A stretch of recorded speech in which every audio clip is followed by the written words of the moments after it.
বাপের মানি ব্যাগের টাকা লয়ে লইছি, এখন জায়গা এনতে। ভাইয়া এই দেহ, বাপের মানি ব্যাগের থেকে 1000 টাকা চুরি করছি। আস্তে কো বাপে নাইলে হুইনা লাইব। তুই ভালো একটা কাজ করছ, আয় 1000 টাকা দে, কিছু গিয়া খাইগা। চলো। এলো ধর, এডি আঙ্গ বাড়ি চিপাই গিয়া খাইগা। আয়।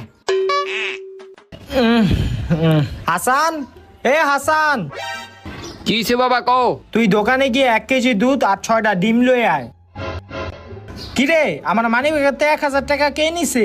আমি জানি না তো বাবা, তোমার মানি ব্যাগের থেকে 1000 টাকা কে লইছে। তুই আমার মানি ব্যাগের টাকা লস নাই, তাইলে তোর ছোট ভাই লইছে।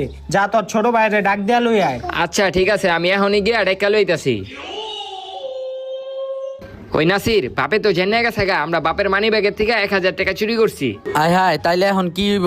তুই চিন্তা করিস না, আমার কাছে একটা আইডিয়া আছে। ওই আইডিয়া দিয়ে